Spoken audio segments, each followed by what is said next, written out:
Good morning, children. Today we have to verify the rule of series combination of resistance with the help of meter bridge. अब आप मेरी आवाज़ को ध्यान से सुनिए और आपके सामने जो फिगर है इसको ध्यान से देखिए। इसमें आपको दो वायर दिए होते हैं R1 और R2, यानी रेजिस्टेंस आपको दिए होते हैं R1 एंड R2। सबसे पहले आपको क्या करना है कि R1 रेजिस्टेंस को मीटर ब्रिज के राइट गैप में कनेक्ट कर देना है और रेजिस्टेंस बॉक्स से नॉन रेजिस्टेंस को यूज़ करके मीटर ब्रिज से बैलेंस लेंथ को नोट करना है कि कितने लेंथ पर गैल्वेनोमीटर जीरो डिफ्लेक्शन दिखाता है। तो रेजिस्टेंस की वैल्यूज़ को और बैलेंस लेंथ को ऑब्जर्वेशन टेबल में लिख लेते हैं। इसके बाद आपको क्या करना है, आपको जो दूसरा वायर दिया है R2, उस R2 रेजिस्टेंस को मीटर ब्रिज के राइट गैप के टर्मिनल में कनेक्ट कर देते हैं और फिर से वही प्रोसीजर रिपीट करते हैं। रेजिस्टेंस बॉक्स से known resistance 1 ohm 2 ohm 3 ohm 4 ohm as you wish उनको यूज़ करते हैं और साथ में देखते हैं कि बैलेंस लेंथ कितना मिलता है, यानी गैल्वेनोमीटर में जीरो डिफ्लेक्शन कब देखने को मिलता है। इन दोनों वैल्यूज़ को, यानी रेजिस्टेंस की वैल्यू और बैलेंस लेंथ कितना है, ऑब्जर्वेशन टेबल में लिखते जाते हैं। अब आपको क्या करना है, R1 और R2 दोनों रेजिस्टेंस को सीरीज में कनेक्ट कर देना है। ये बड़ा सिंपल है, आप सब आसानी से कर लेंगे। दोनों वायर को आपस में कनेक्ट कर देना है सीरीज में और उसके जो दो फ्री टर्मिनल हैं उनको मीटर ब्रिज के राइट गैप में उस तरह से कनेक्ट कर देना है जैसे आप इस फिगर में देख रहे हो। फिर आपने वही प्रोसीजर रिपीट करना है जो अभी मैंने थोड़ी देर पहले बोला है। रेजिस्टेंस बॉक्स से कोई भी रेजिस्टेंस आप यूज़ करेंगे, 1 ओम 2 ओम 5 ओम जो आप चाहें, और बैलेंस लेंथ को मीटर स्केल से नोट कर लेंगे और दोनों वैल्यूज़ को, यानी रेजिस्टेंस की वैल्यू रेजिस्टेंस बॉक्स से और जीरो डिफ्लेक्शन बैलेंस लेंथ को आप ऑब्जर्वेशन टेबल में लिख लेंगे।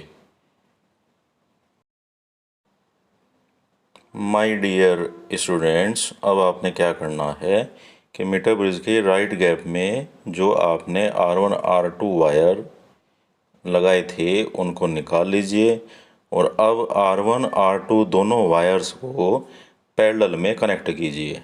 पैरेलल में आप सब कनेक्ट कर सकते हैं और देखिए जो आपके सामने जो फिगर है इसमें मीटर ब्रिज के राइट गैप में R1 R2 दो अलग अलग वायर को पैरेलल में लगाया गया है। आप इसी प्रकार से इन वायर्स को मीटर ब्रिज के राइट गैप में लगा लेंगे। उसके बाद आपको क्या करना है कि वही जैसे पहले आपने किया था कि रेजिस्टेंस बॉक्स से कोई भी रेजिस्टेंस आप यूज कीजिए, 1 ohm 2 Om 5 Om as you wish, और मीटर स्केल से बैलेंस लेंथ को नोट कीजिए गैल्वेनोमीटर के जीरो डिफ्लेक्शन को देखते हुए, और रेजिस्टेंस की वैल्यूज़ और बैलेंस लेंथ की वैल्यूज़ को ऑब्जर्वेशन टेबल में लिखते जाइए।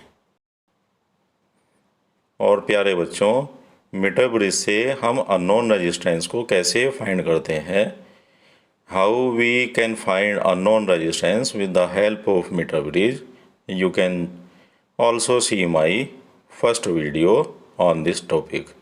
मीटर ब्रिज से अज्ञात प्रतिरोध का मान कैसे ज्ञात किया जाता है, इसके लिए आप मेरी पहली वीडियो को देख सकते हैं। डियर स्टूडेंट्स, ये हमारी ऑब्जर्वेशन टेबल है। सबसे पहले आपने इसमें क्या किया था कि R1 वायर को मीटर ब्रिज के राइट गैप में कनेक्ट किया था। तो R1 वायर को जब आपने कनेक्ट किया तो आपने नॉन रेजिस्टेंस यूज़ किए 1 एंड 2 ओम और उन पर आपने बैलेंसिंग लेंथ नोट की 40 एंड 55। 100 -L आप कर ही लोगे और जो हमारा फार्मूला है S=R 100 - L/L, उसका यूज़ करके आप अननोन रेजिस्टेंस को यहाँ पर लिख देते हैं।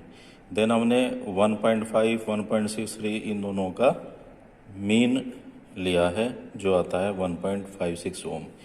इसी प्रकार से आपने अनदर वायर को राइट गैप में कनेक्ट किया था, तो उसके लिए भी हमने रेजिस्टेंस को यूज़ करते हुए बैलेंसिंग लेंथ नोट करी थी, और जैसे हमने R1 के लिए किया है उसी प्रकार से R2 के लिए किया है, और इसकी वैल्यू हमें मिल जाती है 1.39 ओम। फिर आपने क्या किया था प्रोसीजर में कि जो हमारे दोनों वायर हैं R1 R2, उनको सीरीज में कनेक्ट करते हुए मीटर ब्रिज के राइट गैप में आपने बैलेंसिंग लेंथ को नोट किया था, और कितने रेजिस्टेंस पर वो बैलेंसिंग लेंथ आई थी उसको नोट किया था। तो ये हमने ऑब्जर्वेशन टेबल में लिखा हुआ है, और ये हमें मिल जाता है 2.66 ओम। अब आप देखिए, जब हमने R1 R2 यानी दोनों वायर को सीरीज में मीटर ब्रिज के राइट गैप में कनेक्ट किया था, तब हमारी एक्सपेरिमेंटल वैल्यू आती है 2.66 ओम।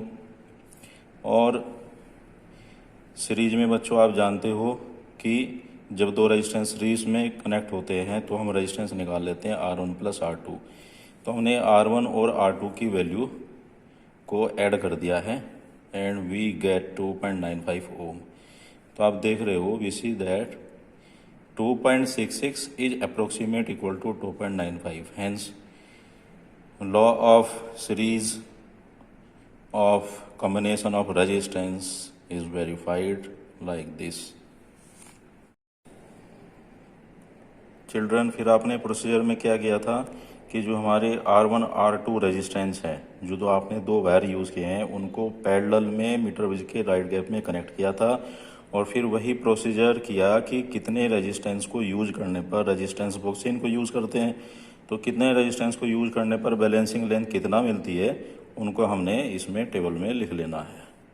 तो आप इसमें देख रहे हो कि हमें वैल्यू मिलती है, इन दोनों का जो एवरेज है 0.53 और 0.59, इनका एवरेज आता है 0.56 ओम।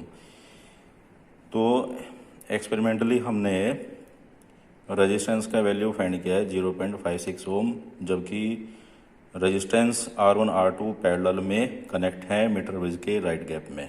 अब हम फॉर्मूले का यूज़ करते हैं, ये भी वेल नोन फार्मूला है, आप सब जानते हो, 1/R = 1/R1 + R2 होता है, जबकि R1 R2 रेजिस्टेंस दोनों पैरेलल में कनेक्ट हों।